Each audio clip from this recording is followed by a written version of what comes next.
그런 말씀의 제목을 가지고 말씀 전해 주시겠습니다.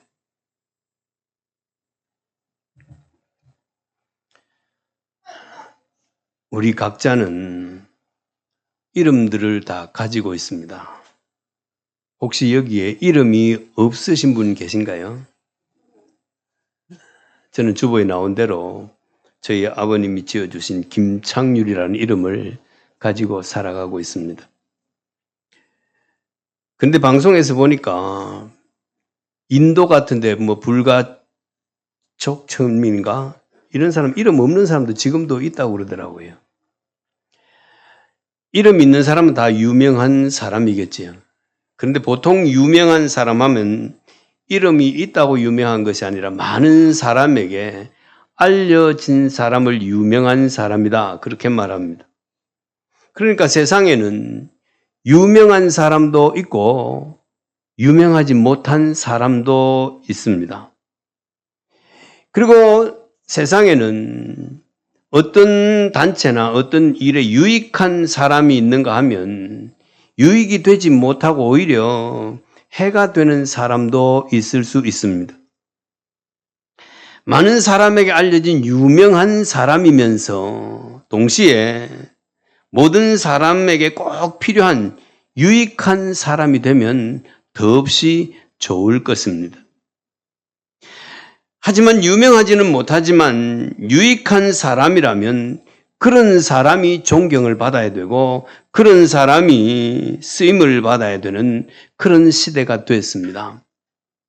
사람은 개인적으로 누군가가 내 곁에 있는 것이 유익한 사람이 있는가 하면 내 곁에 있으므로 내게 손해를 끼치는 사람도 있습니다.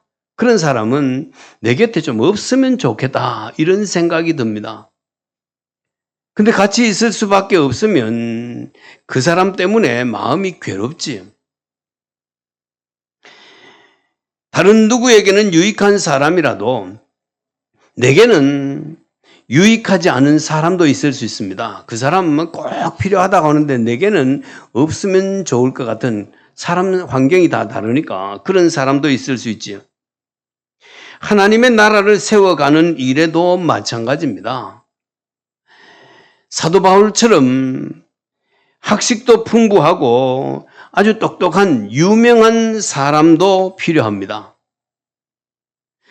그러나 사도 바울처럼 유명하면서도 모든 사람에게 존경받는 유익한 사람이 되면 더더욱 좋겠지요. 하지만 우리는 바울처럼 그렇게 유명한 사람은 아닌 것 같습니다. 제 이름을 여러분들이 이제 주보를 해서 알겠지만 구미에서 저를 아는 사람은 별로 없습니다. 노회 가면 목사님들은 알지만 사회에 나가면 잘 모릅니다. 그러니까 사회적으로 보면 유명한 사람이 아닙니다. 무명의 사람입니다. 시골에서 목회할 때는 더더욱 무명했습니다. 시내 나와서 아무리 돌아다녀도 저를 아는 사람이 없습니다. 아는 사람 마주치지를 못했습니다. 근데 제가 이제 구미노회에서 노회장도 하고 또 구미신학교 학장도 하면서 사람들에게 좀 알려졌어요. 그래서 어느 날 어디에 갔는데 인사를 해요, 누군가. 여성분이. 안면은 조금 있는 것 같은데 잘 모르겠어요. 제가 잘 모르겠는데 하니까 구미신학교 졸업생입니다. 한 학기 저한테 배웠는 것 같아요. 그 이후로부터는 어디 가서 행동하는 것이 너무너무 조심스러워졌습니다. 왜? 유명한 사람이 되어가지고. 유명한 사람이 되면 좋은 점도 있겠지만 불편한 점도 많겠구나. 그런 생각을 해보게 됩니다. 제가 구미에서 아주 대형 교회에서 만약에 목회를 했다면 구미 어디 가도 다 할 것 아닙니까? 쉴 데가 없을 것 같아요. 시골에 있었으니까 모르는 사람만 해서 그래도 좀 편한데 우리는 바울처럼 그렇게 유명한 사람은 아닐 수 있지만 그러나 자신을 비관하거나 낙심하진 말아야 됩니다. 유명하지 못해도 하나님 앞에서 또 하나님의 교회에 유익한 사람이 되면 되기 때문입니다. 하나님은 똑똑하고 유명한 사람을 찾지 않습니다. 왜 그렇습니까? 하나님 자체가 유명하시고 하나님 자체가 똑똑하시기 때문입니다. 하나님이 능력이 없으면 능력 있는 사람을 찾아야 됩니다. 하나님의 일을 시키려고 하면. 그런데 하나님이 능력이 있기 때문에 능력 있는 사람이 필요하지 않습니다. 하나님의 말씀에 순종하는 사람이 필요합니다. 고린도전서 1장에 보면 그런 말씀을 하고 있습니다. 어떻게 말씀하느냐 하면 너희 중에 육체를 따라 지혜로운 자가 많지 않으면 능한 자가 많지 아니하며 문벌 좋은 자가 많지 아니하도다. 왜 그럴까요? 하나님이 다 아시는데 그 똑똑한 사람이 필요한 것이 아니라 좀 몰라도 하나님이 가르쳐 주면 되잖아요. 하나님의 말씀에 순종하면 되기 때문에 그래서 지혜 없는 사람 오히려 택해서 하나님의 일을 맡기면 그는 지혜가 별로 없었기 때문에 자기 자랑을 안 합니다. 하나님의 은혜입니다. 똑똑한 사람 시켜놓고 나면 아이 내가 해서 그렇지라고 말할 수밖에 없잖아요. 교만해집니다. 그런 자를 원치 않습니다. 그래서 하나님은 유익한 사람을 찾아서 사용하시기를 원하십니다. 예수님께서 지상 사역을 펼치실 때도 그랬습니다. 예수님이 30세쯤 되어서 공생애를 시작할 때에 예루살렘에 올라가셔서 많이 배우고 똑똑한 사람을 찾아 제자로 삼으면 될 것인데 그런 자를 아무도 안 찾습니다. 저 갈릴리 바닷가에서 고기잡이 하는 사람 찾아가지고 사람들이 나중에 그랬잖아요. 저 사람들은 배운 것도 없는 사람인데 왜 저렇게 내주 방언도 하고 막 일을 많이 하잖아요. 왜 그랬느냐? 예수님 자체가 능력만 주면 다 되기 때문에 그래서 그런 사람들을 찾아서 일을 하셨던 것입니다. 따라서 우리는 하나님의 나라, 하나님의 교회에서 유명한 사람이 꼭 되려고 하기보다는 유익한 사람, 유익한 일꾼이 되겠다. 이런 마음의 자세를 가지고 신앙생활을 해야 될 줄로 믿습니다. 교회는 몇 가지 일꾼이 있다고 그렇게 말합니다. 말만 잘하는, 손으로는 아무것도 안 하는 말꾼이 있다고 그러잖아요. 어떤 사람은 남의 집에 일처럼 아니면 강 건너 불구경하는 것처럼 교회에서 어떤 호소를 해도 그냥 구경꾼처럼 신앙생활하는 사람도 있을 수 있습니다. 여름 이제 행사들이 있는데 나중에 목사님 오시면 또 광고하겠지요. 협력 좀 해주세요. 학생들 수련회 가는데 협조 좀 해주세요. 그거는 강 건너 불경하듯 그런 말하거나 말거나 나와는 상관없다. 이렇게 지내는 사람도 있을 수 있습니다. 그런가 하면 사사건건 토를 달면서 방해하는 사람도 있습니다. 그런가 하면 정말로 묵묵히라는 일꾼도 있습니다. 하나님이 찾으시는 사람은 이런 일꾼들입니다. 고린도 교회에 바울이 편지를 보내면서 마지막 부분에서 인사하는 가운데 서로 문안할 것을 말씀하면서 특별히 본문에서 세 사람의 이름이 거론됩니다. 그 이름이 스데바나, 브드나도, 아가이고라고 하는 사람입니다. 스데바나라고 하는 이름은 고린도전서 1장 16절과 본문 15절 17절에만 이름이 기록되어 있습니다. 그리고 브드나도, 아가이고는 본문에 딱 한 번 기록됩니다. 성경 어디에도 나타나지 않습니다. 이렇게 보면 성경에 그 사람의 이름이나 행적이 별로 나타나지 않는 것은 유명한 사람이 아니었다. 그렇게 짐작해 볼 수 있습니다. 유명하다면 다 알겠지요. 이 세 사람은 어쩌면 고린도 교회에서도 그렇게 유명한 사람은 아닌 것 같습니다. 별로 사람들이 알아주지 않는, 사람들 앞에 드러나지 않는 그런 일꾼인 것 같습니다. 스데바나에 대해서는 설명이 조금 있습니다. 오늘 15절에 형제들아 스데바나의 집은 곧 아가야의 첫 열매요 또 성도 섬기기로 작정한 줄을 너희가 아는지라 이렇게 말합니다. 약간의 설명이 붙어 있습니다. 그러나 다른 두 사람은 그런 설명도 한번 없습니다. 그냥 이름만 기록됐습니다. 스데바나는 바울이 아가야 지방에서 전도해서 예수를 믿은 첫 번째 사람이라는 뜻입니다. 그리고 스데바나의 집 했는데 집이라고 하는 그 원어는 가족들, 그 건물을 의미하는 것이 아니고 가족, 그 집안에 거주하는 모든 사람들, 주석에 보면 노예도 포함이 다 된다. 그렇게 말합니다. 이 모든 사람이 복음을 받고 예수를 믿었다 그 말입니다. 스데바나의 집은.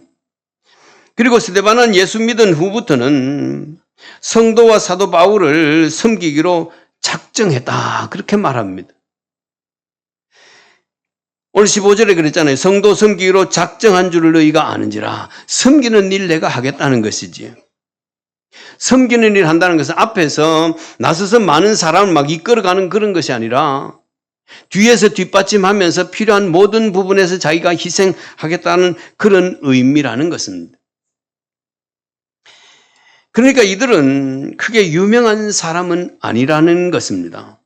그런데 바울은 편지 마지막 부분에서 이 이름을 기록할 이름들이 참 많겠지만 잊지 못할 몇 사람의 이름을 밝히는 가운데 그렇게 유명하지도 않은 이 세 사람의 이름을 거론하고 있는 것은 바울의 복음 사역에 바울이 고린도 교회에서 사역할 때에 많은 유익을 끼쳐준 일꾼, 잊을 수 없는 일꾼이라는 것입니다. 기억에서 다 사라진 것이 아니라 그 사람은 계속 기억이 난다는 거죠. 내가 어려운 일에 이 사람이 항상 가려운 것을 긁어주듯이 그렇게 유익했다는 것이지. 그러면서 18절에 너희는 이런 사람 좀 알아줘라. 그렇게 권고하고 있습니다.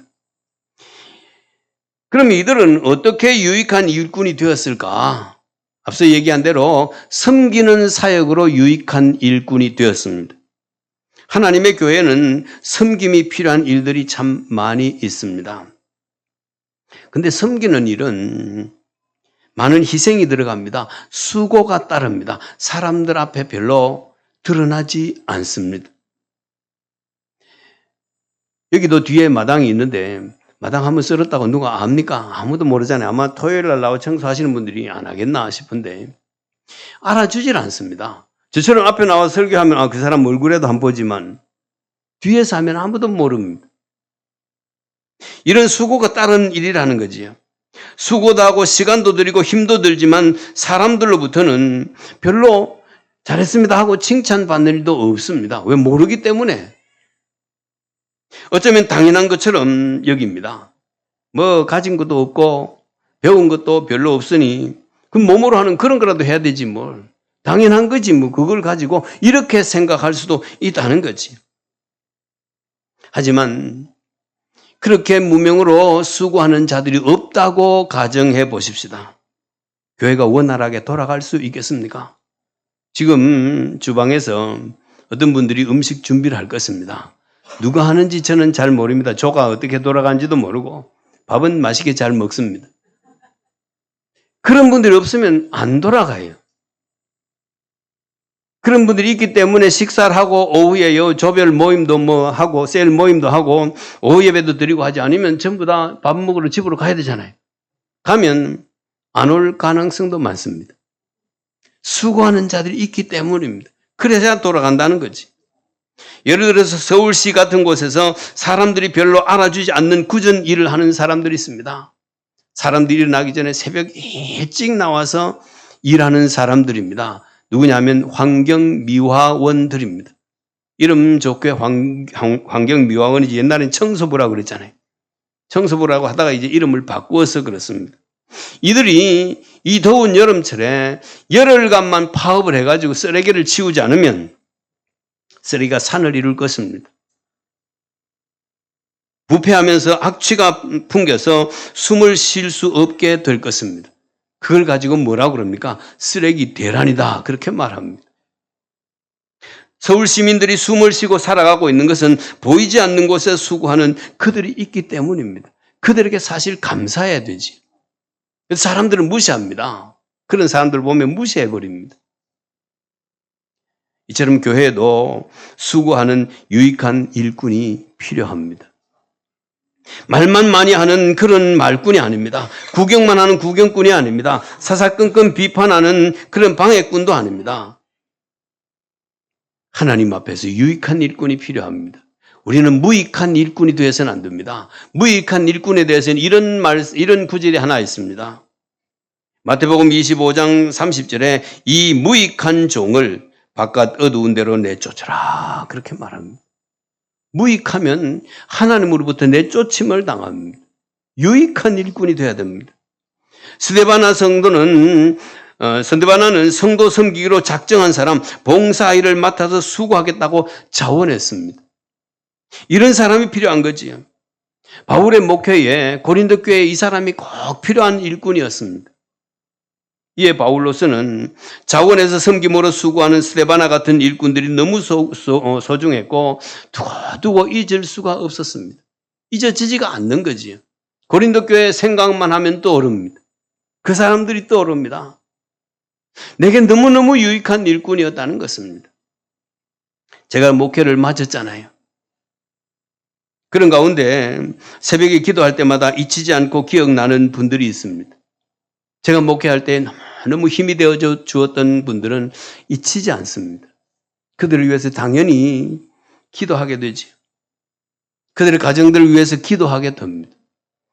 잊혀지면 기도 안 합니다. 생각 안 나는데 기도할 때에 생각 안 나면 기도합니까? 못하지. 근데 생각이 납니다. 무등교회 하면 누구 쭉 떠오른다는 거지. 바울은 마지막에 이름을 거론하면서 감사의 뜻을 밝힙니다. 고린도 교회의 유익한 사람이었기 때문입니다. 그러면서 고린도 교회에 이런 부탁을 하나 합니다. 오늘 18절에 보면 이 같은 사람들과 또 함께 일하며 수고하는 모든 사람에게 순종해라. 그렇게 부탁하고 있습니다. 우리가 수고하는 것은 헛되지 않습니다. 남들이 알아주지 못해도 앞서서 일을 못해서 뒤에서 숨은 자리에서 일해도 하나님은 아시잖아요. 그래서 헛되지 않습니다. 수고하는데 아무도 알아주지 않으면 괜히 했나? 세상에서 선거할 때 한 표라도 얻으면 되는데 혹시 나중에 직분 자리에 한 표라도 얻기 위해서 한다면 사람들이 몰라주면 섭섭할 것입니다. 그런데 우리는 묵묵히 일하고 아무도 몰라줘도 섭섭해할 필요 없습니다. 왜냐하면 하나님이 아시기 때문입니다. 오늘 우리가 16장을 봤는데 15장 마지막 절에 보면 그런 말씀이 있습니다. 내 사랑하는 형제들아 견실함이 흔들리지 말고 항상 주의 일에 더욱 힘쓰는 자들이 되라. 이는 너희 수고가 주 안에서 헛되지 않은 줄 알미라 그랬습니다. 왜 헛되지 않을까요? 하나님이 아시기 때문에. 하나님 앞에 가면 책이 2권 있다고 그러잖아요. 하나는 생명책이고 하나는 행위를 기록한 책인데 거기에 다 기록했다는 겁니다. 우리는 잊어먹어도 하나님은 다 기록해 놓았다는 거죠. 하나님 앞에 가면 얘기할 것입니다. 여기에 이렇게 기록되어 있어. 자, 이거 봐도 상급을 주실 것이라는 것이 헛되지 않다는 겁니다. 하나님 앞에 가서만이 아니고 땅에서도 하나님이 복을 주십니다. 우리가 꼭 눈으로 돈덩이가 하늘에 떨어지는 것만 복이 아니잖아요. 생활 속에 세밀하게 하나님이 은혜를 베풀어 주시는 것이 복입니다. 그런 은혜를 주신다는 것이지. 그러므로 우리는 사회적으로 또 교회적으로 크게 유명한 사람은 아닐지라도 교회에서 사회에서 하나님이 인정하시는 유익한 사람, 유익한 일꾼이 되어서 하나님의 뜻을 이루어 가시고 또 하나님이 아심으로 하나님이 주시는 은혜를 누리는 그런 성도들이 되시기를 바랍니다. 두 번째, 이 사람들은 부족한 것을 채워줌으로 유익한 일꾼이 되었습니다. 17절에 내가 스데바나와 버드나도와 아가이고가 온 것을 기뻐하노니 그들이 너희의 부족한 것을 채웠습니다. 너희는 누굽니까? 고린도 교회입니다. 바울이 복음 사역을 감당할 때 많은 것이 필요했을 것입니다. 지역을 이동 순회하면서 사역을 하다 보니까 건강도 필요했고 이동하려면 물질도 필요하고 생활에 돕는 일손도 필요할 것은 틀림없는 일입니다. 고린도 교회가 그런 일을 다 감당하면 좋겠지만 그렇지 못한 것 같습니다. 자신들도 바쁘고 살아가기가 바쁘니까 그 고린도 교회가 할 일을 다 못하는 것을 보고 이 스데바나와 버드나도와 아가이고가 자원해서 바울의 사역에 부족한 부분을 다 채워나갔다는 거지. 하나씩 하나씩 채워줬다는 겁니다. 자기 희생을 한 것이지요. 그러니까 바울이 사도로서 복음 사역을 감당하며 여러 사람을 잊을 수 없겠지만 이 세 사람도 두고 잊을 수 없고 잊히지 않는 감사한 일꾼이었을 뿐 아니라 하나님 나라에 정말로 유익한 일꾼이었다는 것입니다. 잊을 수 없지요. 부족한 부분을 채웠습니다. 제가 경산중앙교회에서 교육전사를 한 적이 있습니다. 한 4년 했는데 들어가니까 10만 원 줘요. 그것밖에 없어요. 아무것도 없어요. 10만 원만 끝입니다. 그때 이미 결혼했고 애도 있었고 살아가는데 그거 가지고 살 수가 있습니까? 방은 하나 얻었는데. 근데 그거 모르는 분, 교회에서는 뭐 10만 원 주면 끝인데 교인 중에서 안 되겠구나 해서 알아서 채워주시는 분이 있습니다. 연탄 떨어질 때 되면 연탄을 보내줍니다. 쌀이 떨어질 때 되면 쌀을 보내줍니다. 이미 자꾸 하셨지만 그분이 잊을 수가 없는 인물들이지. 부족한 부분을 거의 채웠기 때문에 제가 경산중학교에서 4년을 시무했었습니다. 시무라고 할까요? 교역 일을 한 거지요. 그러면서 총신도 다니고 했는데 누군가는 해야 되는데 해주지 못하는 그런 부분을 고린도 교회가 해야 되는데 해주지 못하는 부분을 이 세 사람이 뒤에서 조용히 내가 이거 했다고 교회 자랑하지 않았습니다. 그냥 다 채워줬습니다. 이런 사람이 유익한 일꾼이었다는 것이지. 어떤 분은 이렇게 말합니다. 나는 몸이 좀 불편하다. 몸이 사실 육체적으로 좀 불편한 분이 있습니다. 그래서 몸으로 내가 교회에서 뭐 수고할 수가 없다.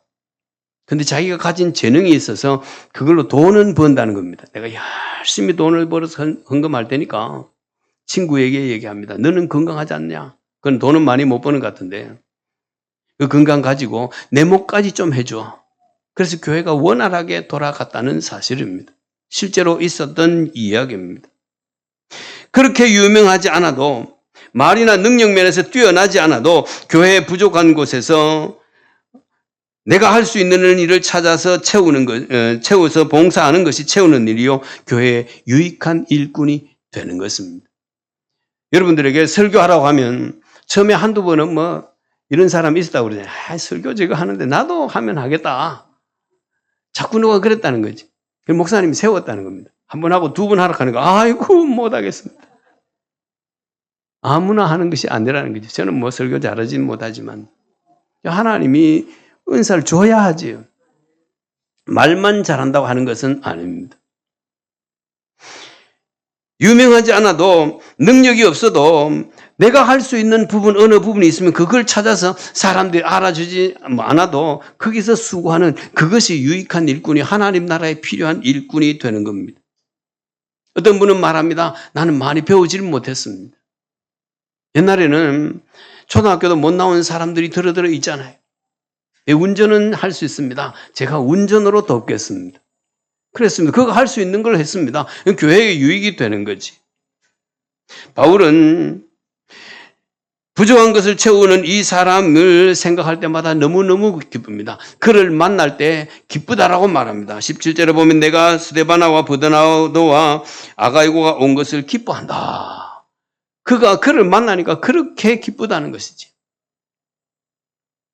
우리는 하나님의 교회의 부족한 부분을 찾아서 내가 할 수 있는 수고를 함으로써 하나님의 교회에 또 하나님께 유익한 일꾼이 되어서 하나님의 기쁨이 되는 하나님의 기쁨조가 되는 그런 성도가 되시기를 바랍니다. 세 번째, 어떻게 유익한 일꾼이 되었느냐? 마음을 시원하게 해주는 것으로 유익한 일꾼이 되었다는 것이지. 흔히 목욕탕 뜨거운 물에 들어가면서 사람들은 시원하다라고 말합니다. 시원합니까? 뜨겁잖아요. 내가 들어가 봐도 뜨거운데 시원하다고 말합니다. 이것은 피곤이 풀리는 것 같은 느낌을 시원하다 그렇게 표현한 것이죠. 이 시원하다고 하는 말을 국어사전에 보면 이렇게 설명해 놓고 있습니다. 덥거나 춥지 아니하고 알맞게 서늘하다.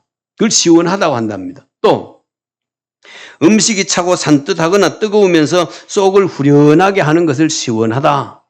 세 번째는 막힌 데가 없이 활짝 트여 마음이 후련하다. 이것을 시원하다고 말한다는 겁니다. 근데 시원하다고 하는 이 헬라어의 원어의 뜻은 쉼을 준다, 기운나게 해준다, 이런 의미라는 거지. 바울이 그는 나를 시원하게 했다는 겁니다. 나를 힘나게 했다는 거지. 나를 기쁘게 해주었다는 겁니다. 이들의 수고가. 여름철에 일하고 나면 갈증이 생기지요. 그때는 뭐가 필요합니까? 시원한 얼음 냉수 한 사발이 제일 좋습니다. 식혜 한 사발이 좋습니다. 옛날에 양반들은 이렇게 놀았다고 그러잖아요. 더운 여름에 정자에 모여서 설렁설렁 부채질하면서 실을 한 수 읊으면 그것이 시원하게 한다는 거지요. 그러나 땀 흘리며 수고한 자들에게는 갈증을 해소하는 데는 그것이 아닙니다. 시한수가 아닙니다. 시원한 냉수가 훨씬 낫습니다. 그러니까 본문의 세 사람은 바울이 사역하다가 지치다가도 이들의 헌신과 희생을 보면 마음이 기뻐집니다. 기운이 솟아나게 합니다. 지쳤던 몸을 일어서게 만듭니다. 그런 일꾼이었다는 거지. 이들 생각하면 아이고 내가 다시 일어나야지. 힘이 들어서 지쳐 있다가도 이들만 생각하면 이래도 이렇게 수고해 주는데 내가 일어나야지 하고 벌떡 일어난다는 거지. 그런 일꾼이라는 것이. 이렇게 누군가에게 시원함을 주는 일꾼은 반드시 많은 물질이 있어야 되는 것만은 아닙니다. 속담에 이런 말이 있습니다. 말 한마디로 천냥빚도 갚는다 그랬습니다. 그처럼 많은 돈을 들여서 하라는 것이 아닙니다. 말로 해도 된다는 거지. 앞서서 수고하시는 장로님에게 장로님 수고 많으십니다. 장로님 덕분에 우리 교회가 이렇게 잘 돌아가네요. 권사님 덕분에 우리 교회가 이렇게 재미나네요. 집사님 덕분에 우리 교회가 이렇게 평안하네요. 이 말만으로도 위로가 됩니다. 힘이 납니다. 칭찬은 고래도 춤추게 한다고 하는데 그러면 그런 말을 듣고 안 하면 자기가 양심에 찔립니다. 아무것도 안 하는데 그런 말 들으니까 괜히 미안해서라도 해야 되잖아요. 할 수밖에 없습니다. 그것이 여러분들의 지혜입니다. 자꾸 띄워주면 점점 잘하게 되어 있습니다. 물론 당사자들은 내가 이렇게 잘한다네 하고 교만하면 안 되지만 다 하나님의 은혜입니다 하고 겸손해야 되겠지. 돈이 드는 것도 많은 시간이 드는 것도 아닙니다. 우리는 남을 시원하게 해줄 수 있는 그런 자가 되어야 됩니다. 성도 여러분, 여러분 유명한 사람이 되기를 원하십니까? 세상의 연예인들은 유명해지기를 위해서 얼마나 애를 쓰는지 모릅니다. 왜? 유명은 곧 돈과 연결되기 때문입니다. 그래서 막 유명해지려고 애를 씁니다. 그러나 우리는 유명보다는 하나님 앞에서 유익한 사람, 유익한 일꾼이 되기를 위해서 힘써야 될 줄로 믿습니다. 아무리 유명해도, 아무리 일 많이 해도 하나님께 유익하지 않으면 소용이 없습니다. 유명한 사람이 있습니다. 이렇게 말합니다. 마태복음 7장 22절 이하에 그날에 많은 사람이 나더러 이르되 주여 주여 우리가 주의 이름으로 선지자 노릇했습니다. 요즘 말하면 목회자입니다. 목사입니다. 이 말입니다. 목사는 잘 알잖아요. 유명한 사람이잖아요. 교회에서는 유명하잖아요. 또 주의 이름으로 귀신도 쫓아냈습니다. 많은 사람들이 보는 가운데 귀신을 막 쫓아내면 이야 하고 막 사람들이 난리를 칠 것 아닙니까? 대단하다. 주의 이름으로 권능을 행하지 않았습니까? 병자를 향해서 안수하니까 막 병이 뻘떡 낫고 앉으면 막 일어납니다. 놀라운 일입니다. 그렇게 말합니다. 우리가 주의 이름으로 선지자 노릇했잖아요. 주의 이름으로 귀신도 쫓아냈잖아요. 주의 이름으로 권능도 행했잖아요. 많은 사람이 다 봤습니다 하고 주님 앞에 얘기했습니다. 그때에 주님이 이렇게 말씀하십니다. 내가 그들에게 밝히 말하되 내가 너희를 도무지 알지 못하니 불법을 행하는 자들은 내게서 떠나가라. 주님은 인정하지 않았습니다. 유명한 것이 좋은 것이 아닙니다. 하나님이 인정하시는 유익한 자가 되는 것이 좋은 것입니다. 아무리 유명해도 하나님이 알아주지 않으면 아무것도 아닙니다. 세상에서는 좀 어깨를 펼 수 있겠지만 하나님 앞에서는 아무것도 아닙니다. 사람들이 볼 때는 무명한 사람일지라도 하나님이 알아주시면 그가 유명한 사람이요, 그가 유익한 사람입니다. 따라서 우리는 하나님 앞에서 유명한 사람이 되면 좋겠지만 유명한 사람이 되려 하기보다는 먼저 섬김과 부족한 것을 채움과 마음을 시원하게 하는 유익한 일꾼이 되어야 됩니다. 그래서 하나님으로부터 아무개야, 너는 참으로 내게 유익한 일꾼이로다. 너 때문에 내가 너무 기쁘다. 하나님께 인정받는 유익한 일꾼이 되어서 나 자신은 물론 우리 후손과 하나님의 교회가 복을 받아 누리게 하는 성도들이 되시기를 주님의 이름으로 축복합니다. 하나님 아버지, 많은 사람들이 유명해지기를 원합니다. 자신이 돋보이기를 원합니다. 그러나 하나님은 유명한 사람보다는 하나님의 교회에 유익한 자들을 찾는 줄로 믿습니다.